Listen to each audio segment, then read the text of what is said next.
Hey, good morning and welcome to episode 45 of Talking to Artists, the art show podcast that's kind of a casual conversation with artists that helps collectors understand what goes on in the lives of a full-time artist and also helps artists a little bit with some of the business tips and things like that in order to kind of move your career forward. So I'm really looking forward to talking to Marion and Evamy today. A couple of quick things before we do, some housekeeping. I'm involved in a number of shows that I just wanted to share with you. First of all is the Square Foot show that is traditionally hosted by Julia Veenstra. So a lot of amazing artists that are part of that. Starts April 22nd, so you'll definitely want to make sure you're online quickly because I think last time they pretty much sold out in a few hours. So that's great, and I'm very honored to have 3 of my new pieces, Square Foot's in that show. Also on April 22nd, the Art Gallery of Hamilton show and sales spring sale is also happening. Again, I think they were hoping it might be in person. I think it's probably pretty much going to be virtual at this point in time, but lots of great artists. So if you're looking for great art, that's a good place to go.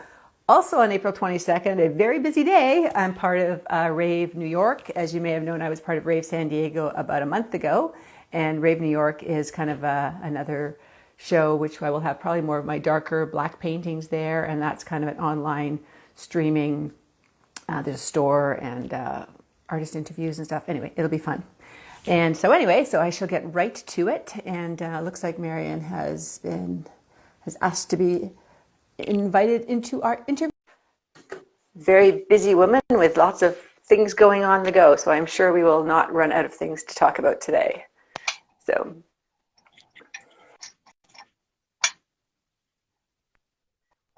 Hello, happy April Fool's Day.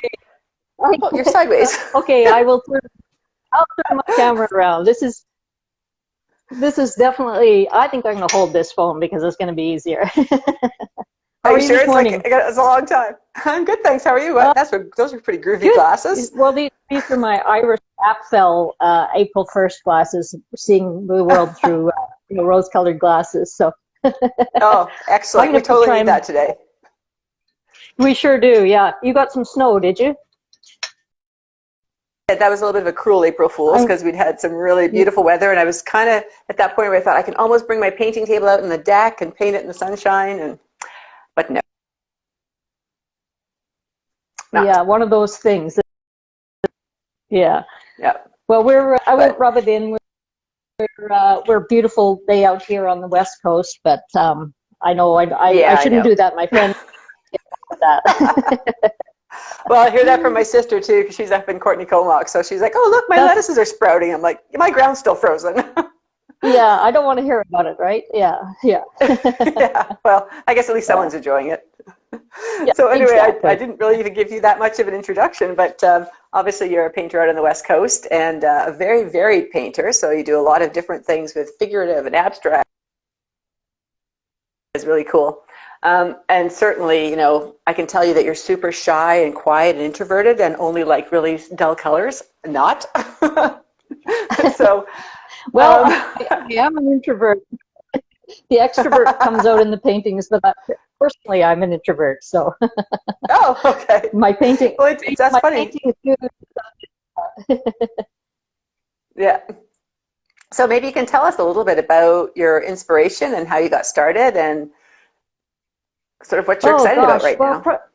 Yeah, probably how I got started as a painter was a little bit of a roundabout way. I'd always sort of been an art lover, and but as I'm sure most of the ladies and gentlemen watching were encouraged when they went to school or higher education that art wasn't going to be one of those things that was going to support you. So I didn't do that.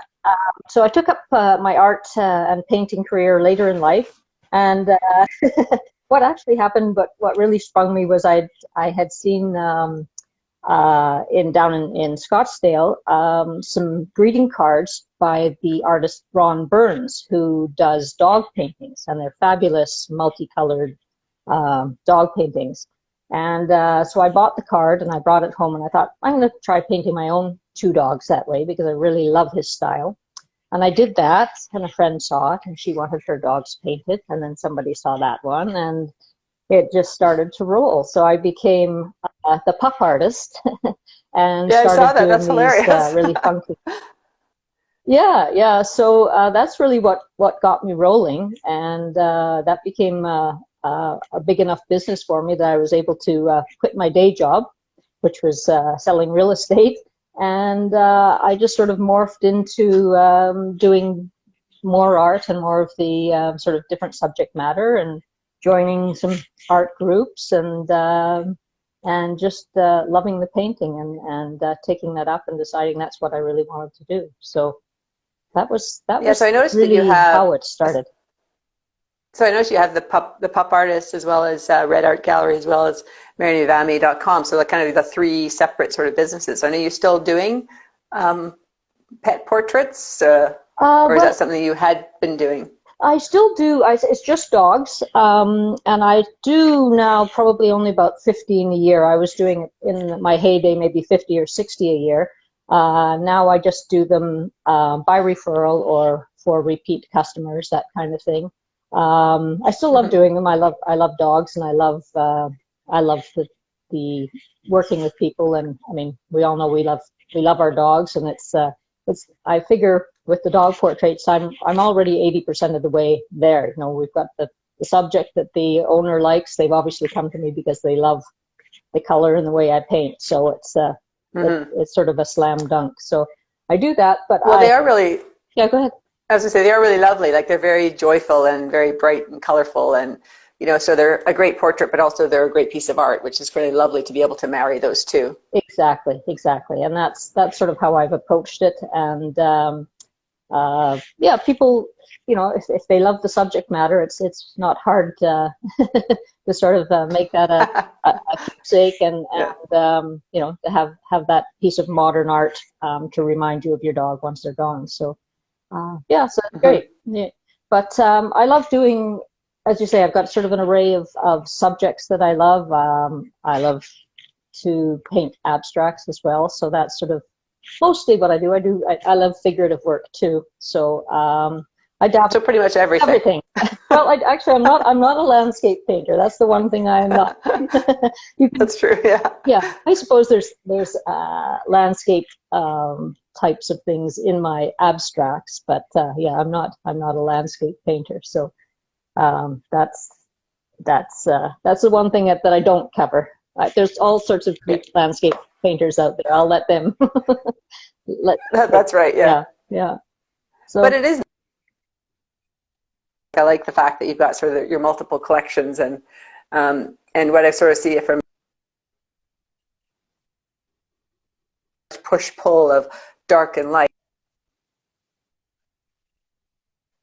moody and cheerful. I don't know. It's just is that I'm sure that's kind of intentional, but there seems to be that really push pull feeling within all of your work that I see. yes, I think so. I've, I'm not one who likes to stick with something for a really long period of time. I guess I won't say I get bored, but I'm very much like to experiment and to try different things. So I'm often sort of on to the next thing, I guess, like a crow, after the shiny, whatever is new and shiny. I think I think yes, like you mentioned, there's definitely a thread in my work that can be followed if you see it over the years. And most of it comes out joyful and happy and very colorful, but I'm also getting more into experimenting with muting my colors down, and exploring some more, as you say, sort of moody works as well. But it's the fun and happy stuff that comes most easily to me. And it's neat because it's people like the one style, and other people like the other. So it's always fun Mm-hmm. to see how people react to your different approaches. Well, yeah, and you certainly can't satisfy everybody all the time, right? But it was interesting, I No, thought, on your no. website that, and I would love to talk a little bit more about this because I think it's brave of you to do the conversation about that people expect there's going to be a certain amount of predictability in an artist's work, and you're always told there needs to be that kind of predictability in order to be successful, and yet you sort of said, yeah, screw that, that's kind of a joy killer, I'm going to do what I want to do. So you want to talk about how you decided, how you kind of came about that and how that's affected your work and your business of art? Yeah, I guess,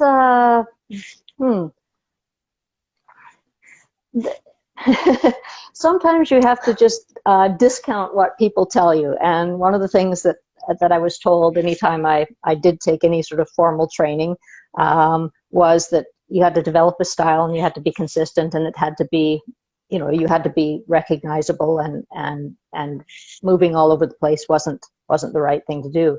And I knew that I couldn't stay in that lane. That just wasn't my thing. So as a consequence, I've been in a couple of galleries, but I knew that wasn't going to be the way for me to go, because most gallerists expect a certain product, and they want that sort of. I don't want to say consistency, because my work is consistent, but most galleries are in business as a business, and they see art as the commodity, and if there's something that's selling, that's what they want to see more of. And that's understandable. You're running a business, you want. Yeah, especially because their clients, their collectors or whatever, also it takes a while for them to make a decision. So the gallery wants to be there when the collector's ready to buy something that's kind of going to be in stock, I guess, too, right? That's right. Yeah. So because of that, I think that's what essentially led me to start the gallery that we Red Art Gallery. I'd done some group shows back in Calgary, which is where I was living at the time when I started. Eleanor Loudon was one of those people. You, I think, interviewed Eleanor. I know her very well. Yes. Yeah. So Eleanor and I have been known each other for at least 20 years, and so we did group shows together and that kind of thing. The community halls and rented places, and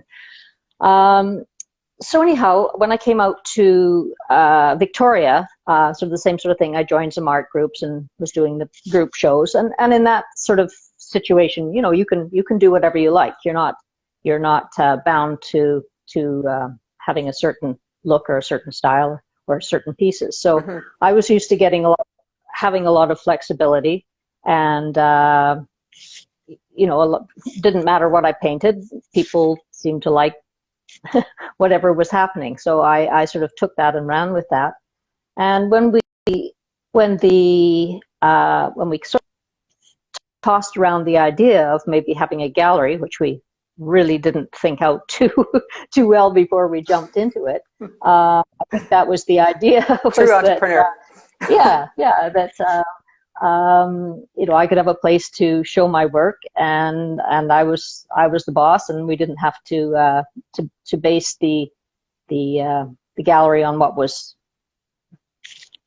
popular, what was palatable, right. What was sort of going to be the stuff that sold. So that's sort of where my mindset has come from, and why I guess I've got a lot of different approaches, and I'm not frightened to change and do something different, because I haven't really had that drilled into me. Right. Well, and correct me if I'm wrong, but I think at some point Red Art Gallery also represented other artists as well, right? But now it's just your work? Oh yes. Yeah. We actually, in the heydays, we represented up to 25 different artists. So that was a big job. I mean, we loved it when we were doing it. It takes a lot of energy, and we ran the gallery in quite a different way. When we started it, as I said, it was sort of a bit of a jump in with both feet. It had originally been the concept that we were just going to find a place to do a pop-up show. This was sort of myself and 4 other artists. And so we had my husband, who was working in real estate, looking sort of for some storefront for us to do that, to try and facilitate a pop-up. Well, things happened, and we ended up signing a lease on a little 500 square foot spot on Oak Bay Avenue. And we thought, okay, we want to set up a different gallery here. We want to have a gallery that's accessible, that's fun. We talked to too many people and had the experience personally of going into galleries and sort of been giving the brush off or been treated less It's than intimidating. Yeah. intimidating, and we didn't want to have an intimidating gallery. We wanted to represent some local artists because it is difficult for artists to get into galleries. We wanted to be very community minded. We wanted to have a variety of shows, fundraisers, and getting other people and other groups involved in the gallery and doing things and collaborating. So when it came down to deciding on what artists that we wanted to represent and have in the gallery, our real criteria was, number one, that they were Canadian artists. That's what we stuck with. Local for the most part, but it would be artwork that we would want in our own home.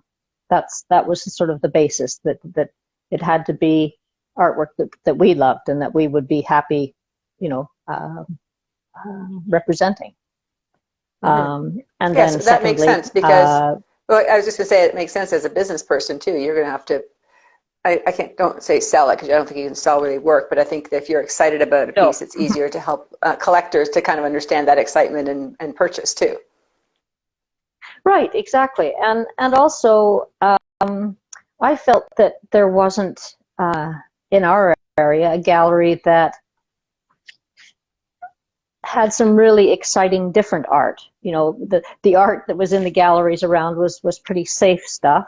I won't use the B word, but it was just it just it needed some punch. So we found that people really responded well to that. They responded well to being welcomed into the gallery, to it being a happy place to be, a relaxed place to be. We interacted with people and they got the chance to see local and really interesting and different art. I was lucky enough to have a number of artists who were award winners at some of the big, a couple of the big juried art shows here on Vancouver Island. So it was good caliber art as well, and so that sort of became a rolling thing, and we ended up started in that 400 or 500 square foot spot. We ended up expanding and taking the spot next door within, I think, our first year and a half, after we'd been spaced down the avenue, and so it became it became a big operation. It was a lot of fun. We made lots of friends. We had great time. We represented some fabulous artists, and what happened in 2016 actually was that we'd been going flat out, and my husband Bob, who is a wonderful, keeps me in not, I'm going to say not in line, but all my artist friends say everybody needs a Bob. He's the guy. He keeps the books. Keeps you grounded. Thank you. Yeah, but he's the. I have a Bob too. Yeah. You need a Bob. We're great at the ideas and the big creative things, but he was definitely the detail guy and whatnot. So anyway, he had a couple of retinal tears, which put him flat on his back, and very scary because it was possibility of losing his sight. So I ended up having to run the gallery on my own for 3 or 4 weeks, and we realized that it was just overwhelming. And we tried to cut back our hours and cut back the number of days that we were open and that kind of thing. And we just realized that it was getting too much for us. And so we thought, well, we'll take a sabbatical and see how things look in in a year or so and decide what we want to do from there. So we had a lot of, it was really, really touching because we had a lot of people who were genuinely upset to see us leave the Avenue. And because the gallery had become a bit of a gathering place, people come and meet there and spend an hour chatting and whiling away. But it sort of just became a bit overwhelming for us. And so anyway, there were a kind of couple of hops and skips and jumps, and we ended up moving out of the area, even though we had planned to stay. And the house that we found turned out to be a perfect house to also run the gallery out of. So we thought, okay, well, we have an artist who's pretty prolific here. And it does lots of different stuff. So we'll continue with the Red Art Gallery moniker, but it'll just be me. And we sort of now opened the gallery up, or did pre-COVID, for special occasions, and now it's strictly by appointment. So it's definitely easier on us in terms of the amount of time and effort that has to go into that. Have you ever worked retail?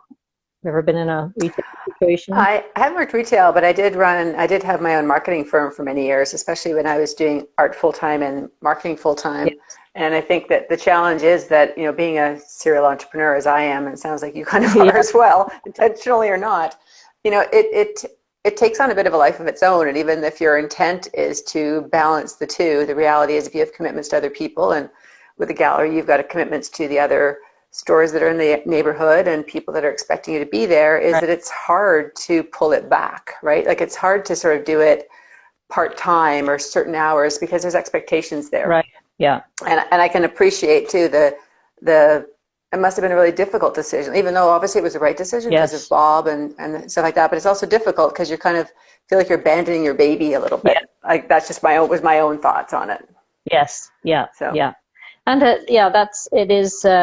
it is true, and you have to be, retail. You have to be on all the time, and that becomes very, very draining. As much as it is fun, it's also a drain. And so I think everything. I think everything runs its course, has a season, as they say, and so we've sort of morphed the gallery into just being me. But I certainly learned a lot. You learn how important both sides of the gallery and artist relationship are. Well, and that's only going to help. That's only going to help. Yeah, that's only going to help your art business too, right? Like in terms of your painting. Even though on one hand you're saying that you do whatever you feel like, you can see there's a certain amount of consistency there that that your collectors are going to. That's going to resonate with them. Right. Yeah. But I think the best thing that came out of the gallery was that we were able to really show a lot of community engagement and get people involved with fundraisers, and that's really become and supporting causes. That's really sort of become my focus now with my art and with the gallery, is that I'm still very, very much interested in supporting a lot of causes, and I want to be able to support my art habit, obviously, but also give a lot back to the community that's been good to me. So that's sort of become my new focus with my art, and that's an interesting new route. Well, not a new route. We've been doing that through the gallery all these years. But I think it's what has become interesting, I think, for artists is that they, especially with all this online access now, it's a whole new ball game for individual artists. And although I don't think the bricks and mortar retail galleries are going to disappear, it's definitely, they're going to have a totally new relationship with their artists based on the exposure that social media gives them. So. Yeah, well, I think I think that I'm certainly experiencing this right now. Is trying to balance that the social media with the gallery representation, and I have some amazing relationships with a number of my galleries, but also kind of with all these online shows as well that are kind of happening, and you've got inventory that's in multiple shows, but then you have potentially your online store is competing with your gallery's online store, and yeah, I'm not sure that anybody has fully figured out how to navigate that in a way that is not cheating on your partner. Right, yeah, and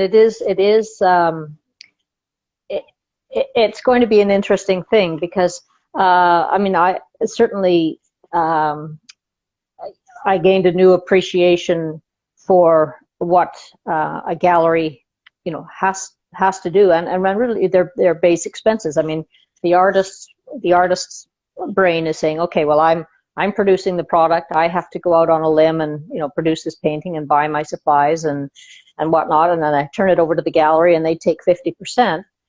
However, the gallery has got a lease and insurance payments and staff and taxes and all those things. I mean, I know and this was back when did we close? 2016.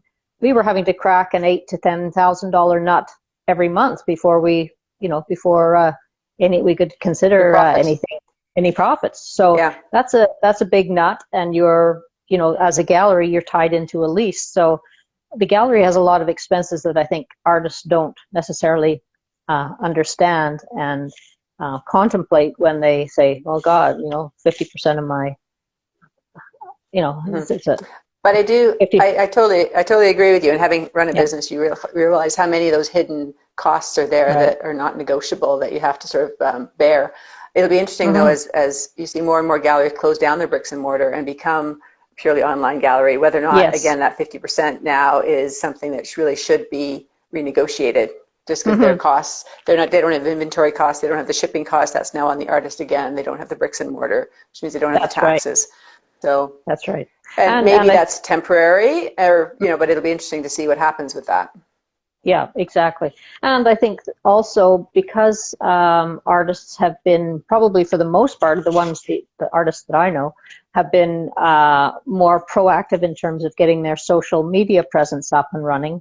The galleries weren't so quick, and they're having to rely on the artists who've already sort of got their an established following, and so they have to rely on the artists to help them get exposure for the gallery as well. So yeah, you're right. It's going to be interesting to see how the whole sort of gallery scene, artist scene with social media pans out. Yeah. Well, it's a disruptive. I mean, COVID's been very disruptive, to a lot of business models, and yes. I think with every disruption, there's always going to be good things and positive things that kind of come out of that, right? So, in some cases, and I think the West Coast certainly seems to be much stricter than Ontario does in terms of the hold that galleries had over their artists and where they could show and how far away they could show, and like not being able to have a gallery in Vancouver and Whistler just seems crazy to me, because in Toronto there isn't that same level of kind of control. And I think breaking some of that control, I think, makes sense. And I think then hopefully that will enter into a more equal partnership with galleries and artists where they're both representing each other and both supporting each other. Yeah. It's sort of we sort of had a similar situation where the way the galleries were set up in the past was they had to have some kind of control over who represented the product, and actually it still works that way for a big part in the retail industry. Say, take a women's clothing store. You don't want to be carrying the same product as your neighbor down the street or your neighbor 2 blocks over, and so there's some restrictions on who carries that line and what their physical location is. Just to sort of spread it out and help if you're going to focus and support and promote something, then you don't want to be competing against somebody in your own backyard. Promoting your neighbor's store's work too. Yeah, I get that. Yeah. Yeah. So, yeah, I've lost my train of thought now on that one. Yeah, no, but it's interesting because I have another scenario right now where a gallery has my work that's online on their gallery for sale, so that's totally cool. And then I was looking at it the other day, and I'm like, I feel like that piece that she has on sale has actually sold already, right? And I think they sold it. So anyway, so now I'm kind of going, okay, well, is it me? Is it my inventory issue? Do I not know where things are? Which is entirely possible.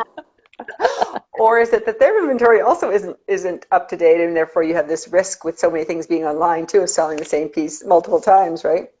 Yes. So I don't know. I think it'll just be interesting to see what happens. Yeah, and I feel like we're all kind of learning that very, very, very quickly right now. Yes. Yeah. Exactly. But yes, so I think the other thing I wanted. Sorry. Yeah. Sorry, no, the other thing that kind of to me segues into this too, and you talked about this with the artist now being kind of much more active being on social media and stuff, is about creating your brand. Like I think one of the things when I saw your work with your website and your the pug art or pop art, and Red Art Gallery and all the other things you're doing, is there's a very strong, and the me signature, there's a very strong sense of consistent branding that goes through all of your properties. And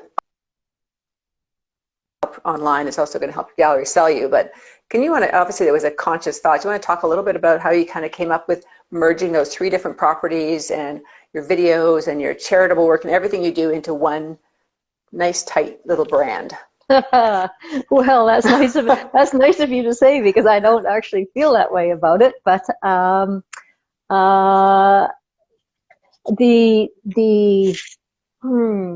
I guess when I've started each of those entities, I was pretty set on how I wanted to market them and how I wanted them to appear. So I would say the only reason they're consistent is because they've all 3 have come from from my brain and my doing. I've kept it's interesting, and I'm gotten involved in a year-long program, and a part of it is to help with the branding and making yourself cohesive. I've kept the 3 entities fairly separate, all with different websites, although they're all the same provider. I think you use FASO, F-A-S-O. FASO, yeah. I think they're fabulous, yeah. They've really found a great niche, to pitch to artists and to work with artists.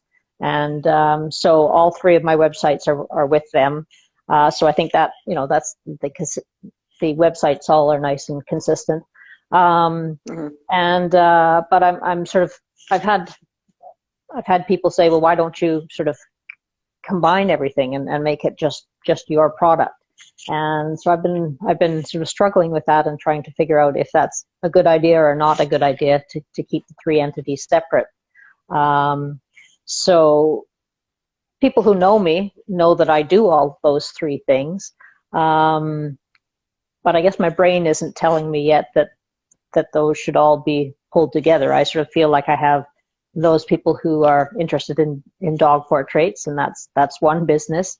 Red Art Gallery, because we established a name and a brand, and developed a lot of collectors and followers to keep that as an entity. And then, well, I'm me. I want to have my own personal website for people who are more connected to me personally than through the Red Art Gallery. So it's nice of you to say that that it's coordinated. I'm not sure that I feel that it is, but as I say, well, no, it's interesting. My background is marketing, and I had a marketing firm. Yeah, and we used to do branding, and so my personal opinion would be absolutely keeping them separate. Like I think that you've done a good job of linking them. Yeah, they have a consistent feel across them, but they are different audiences, and it's a different messaging, and it's a different promotional component if you're kind of with all 3 of those. I think to mix them together, I think becomes a bit messy. Yeah, I would think. Yeah, and the older I get, my brain gets more and more fuzzy. So I sort of, if I can keep the things a little more compartmentalized, it's easier for me. So, can I ask you a question? I just wanted to get your thoughts on it. Do you think that the physical bricks and mortar gallery is actually going to go away? I believe that people still I don't at all. Yeah. No, I think that if anything, this has taught us that there's a huge power in the bricks and mortar galleries and in selling art face to face. Yeah.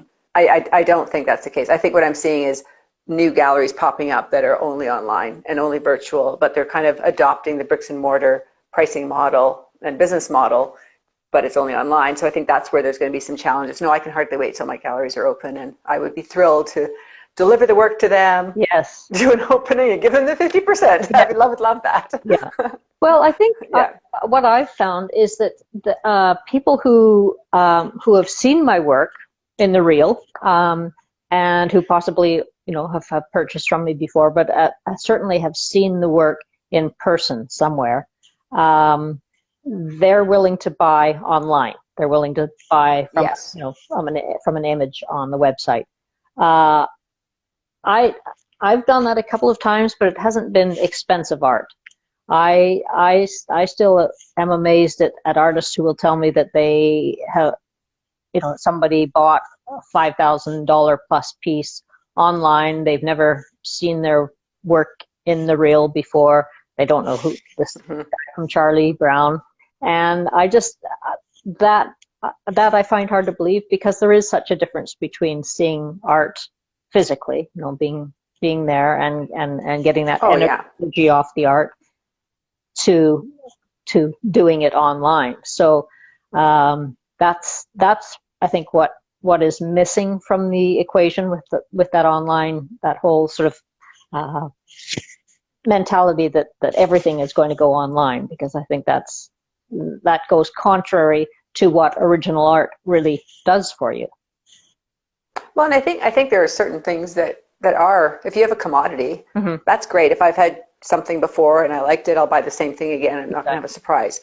But I agree that art is very personal, and so much of it, when you're standing in front of it, gives you a different energy and feeling than when you're looking at a picture of it. Right. I've had a couple of people who have bought big pieces of mine online, not very often, but occasionally, and I'm always a little bit surprised, because it's like, wow, like I would never buy a piece of art like that expensive. And then you kind of find out through conversations, oh, but they saw a piece of your art in their friend's living room, or they did see it at Art San Diego, or so I have found that typically they've seen it somewhere, so there's something where they've made that connection already. Right. Yeah. So I'm in total agreement with you. It just is. I think it's something that as you say, somewhere it originates that person has seen your artwork for real before they will buy it online. Yeah, and this is where I'm personally going through a bit of a because we're both with Fine Art Studio Online, which is a website provider, because people will ask me. It's a website provider that basically is designed purely for artists, which means that they have the structure set up really easily for artists.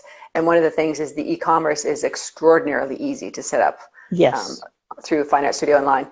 And I'm always going back and forth. We have this conversation all the time about whether or not do I really want to sell my work online, and therefore I'm competing with my galleries that are selling for me, or do I want to kind of do that because that's kind of the movement of where people are going.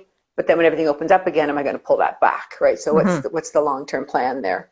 Yeah. So right now I pretty much sell only my small pieces, because the galleries aren't as interested in those pieces anyway. And I think that's exactly the way that most people would go, and that's certainly how I would approach it. Is that, well, and knowing from the gallery experience, you don't want $300 and $400 pieces, because it takes just as much effort to sell one of those as it does a $3,000 or $4,000 piece. And and for an artist too, it's less of a good business proposition if I'm selling something for $150 and I give them 50%, which is fair, but at the end of the day, that barely covers my expense, my costs and my materials. Right? Exactly. So I think that probably it will all settle out that way. But I think, I think people too with this whole online thing is that people, and we certainly found this from running the gallery, people who like to buy art love to meet the artist. They love to meet the artist personally. So right now, online is sort of as personal as you can get, but a lot of people really, that's a big part of buying the artwork is the connection with the artist. So yeah, I think that galleries also have to recognize that as part of this whole thing with the online presence and the promotion that we're doing for ourselves as artists is beneficial to the gallery, because it gives the purchasers the opportunity to sort of see who that artist is, where in the past galleries really have been quite secretive and as you say, sort of possessive and controlling of what their artists do. And that was actually one of the biggest things that we did as a gallery, was we gave our artists, when we sold a piece, we gave our artists the name of the purchaser and then their details and whatnot, and we encouraged them to write a thank you note or get in contact with them, send them an email to say, thanks for buying my piece and I really appreciate it. And we had so many of those buyers say that was the best experience I've ever had in terms of buying a piece of art, that we were actually able to meet or know who the artist was and have some contact. And to me, so I have a question for you. Sure. Yes, I have a question for you, because this sort of came up recently for me. So that means now the artist has a relationship with the collector, the gallery has a relationship with the collector. Who owns the collector?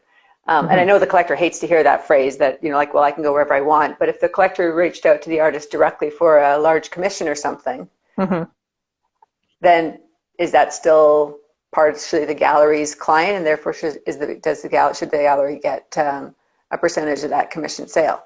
And I think that's a hard part to figure out for an artist as well as for the gallery. Well, yeah, we didn't actually ever have a problem with that, because first of all, there's no denying a collector, a purchaser with online access can find an artist if they want to find the artist, right, and deal with them directly. Yeah. What we said to our artists and how we treated our artists was, okay, we're doing our bit for you.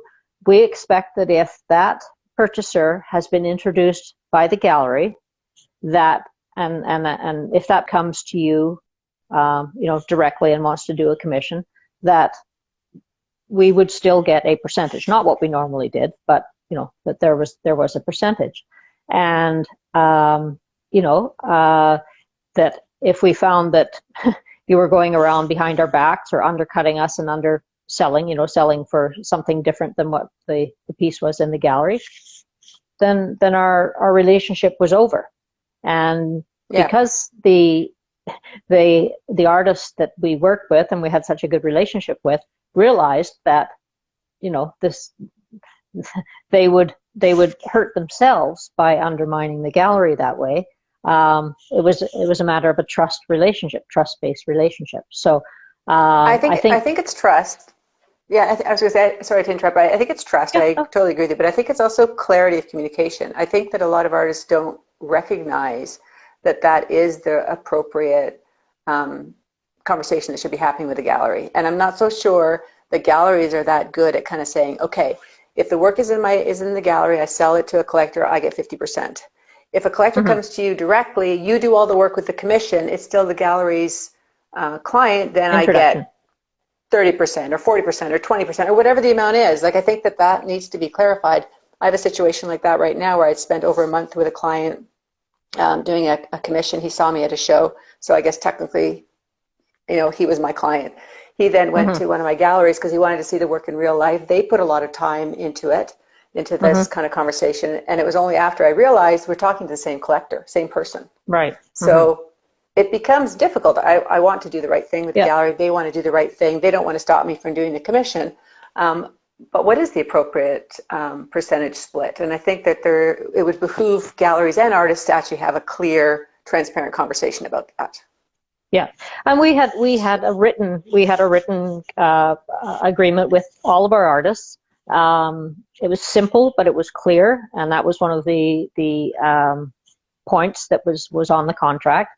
And I think we definitely prided ourselves on the fact that all of our artists loved dealing with us.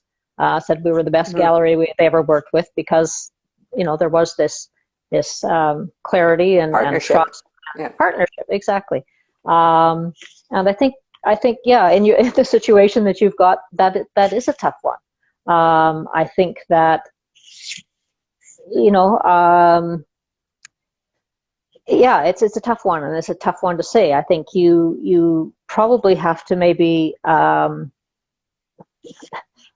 at that point, if you depending on what kind of relationship you have with the gallery, I think you have to potentially maybe even get your collector involved and say, this is the conundrum that we're facing. It's not your doing. Obviously, I used to get that all the time in real estate. You've got these rules. People don't realize that they're not following those rules, right? Yeah. So if they don't know what they don't know. Yeah.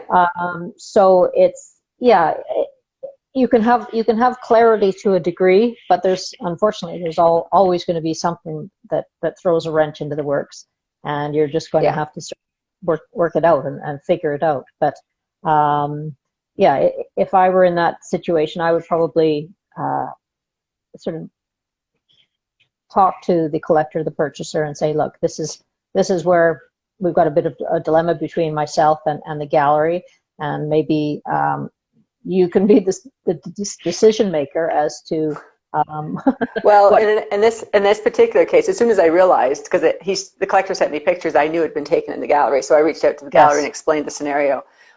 But if this commission moves forward, I also know that in order for it to be successful, I have to work with the collector directly. I can't go through the gallery, right? So I think what will end up happening is, depending on how much the collector goes to the gallery versus myself, we'll have to figure out that percentage kind of at the end of the project. But it's a little bit stressful. I always like to kind of go into things knowing exactly, this is a scenario, this is the work that I'm expected to do, this is the way the gallery is supporting me on this particular quite unusual situation too. It's not a very common situation, but I suspect that as more artists become more visible online and with things like this and videos and their own shows, that it will become more of an issue that, again, the industry is going to have to sort of try and figure out if there's going to be a standard percentage that you then kind of know what to expect.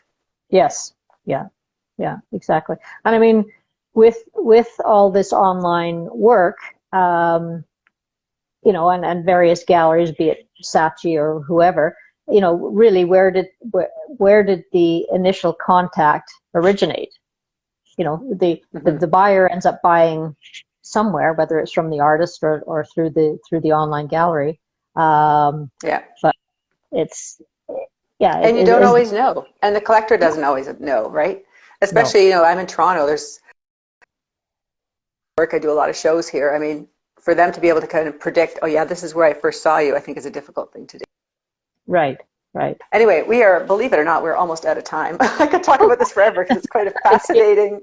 Yes, it's a dynamic. It's a dynamic that, as you say, you don't have much control over, and I don't know if there will ever be a really equitable solution. So there you go. I think there will be. I think the industry has, with COVID, it's been forced into change so very quickly. And artists and galleries have had to move and pivot very quickly. And you sometimes have made decisions that might have been the good ones, may not have been. So I think it will work its way out. And I think that there will be clarity on that, because I think there going to have to be, so you don't have this disruption between a gallery and an artist. Yes. Right? But yeah. And I guess it's always interesting to be in the middle of chaos. Yes. I guess we have to educate the buyers as part of it too. So it's we'll and on one hand, I'm like, I don't know, if I was a buyer, do I want to be educated, or do I want to just go to the best source that fits my needs at the best point in time, and really let the gallery and the artist figure out who gets what? It's because it's a collector's point of view. It's not. I don't know if they should have to bear the onus of that responsibility, but That's true. Anyway, I like to end up all my interviews with, if money and time and everything were no issue at all, what would your big hairy ass goal be? Oh, don't spring that one on me. I don't know. It could be anything. I've been living the dream now for a number of years. I'm very happy with where I'm at. I don't know. Maybe you've just done everything already. No, I haven't done that. I haven't done that. I don't know. Maybe create a really nice, huge, big painting that somebody famous wanted to buy. I don't know, something like that, I guess. Oh, that's pretty cool. Yeah. Well, now you can think about it. Yeah, exactly. Okay, so I've really appreciated this conversation. It's been really interesting. It's gone in a completely different direction that I was expecting, which is why I love that these are ad hoc. You know, I've never talked to you before, so this is our very first conversation, and I love the fact that it just goes where it goes, which is great. Yeah, well, we agreed we would wing it, so we've wung it. Yeah, we did. We did, and we did a great job. Yeah. Thank you so much. And so if people want to see your work, it's at marionevamy.com. Yeah, Marion Evamy is actually the Evamy, I'm sorry. That's okay. It's a weird name. And your social media handle is? Marion Evamy.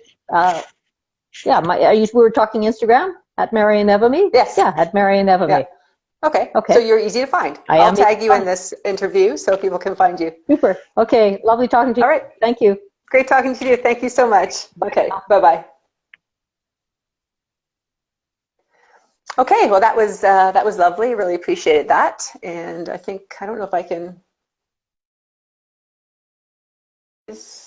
Anyway, so a couple of very quick things. I have had a number of people talk to me about the interview I did with Laurie Mirabelli. It's on YouTube, and I was attempting to put it onto my podcast, but the sound quality is so horrible because I was doing it in a parking lot with this crazy weed whacker guy. So anyway, I've reached out to Laurie, and in the next couple of months, we're going to redo that interview, and she's got so many more cool things to talk about, so it'll be great anyway. So I apologize for that, but we're on the way to fixing it. Next week, I've got Lisa Spanos from Blink. She does Blink, which is an art book that goes to designers and art buyers across the US, as well as art design consultants, which is a huge gallery in Cincinnati. So I'm going to post on my social media any questions you'd like me to bring up to her. I think it'll be a really great and informative interview, especially for artists to kind of understand how to sort of look for another marketing venue, especially going out into the US. For collectors, of course, she's got these beautiful galleries, and she puts together programs which will come into your house and create all of your art. But anyway, if you have any questions you want me to ask her, then please send them my way, and I will make sure that I cover it. So thank you so much for joining me, and this will be on my Instagram, live Instagram, Facebook, youtube.com/KateTaylorArt. Subscribe if you can, would be great. And I'm in the process of converting these to podcasts, which is on Spotify and Apple Podcasts, but it is taking me a while to do the audio, so I apologize for that. But have a fabulous day, and we will see you next week. Okay, bye-bye.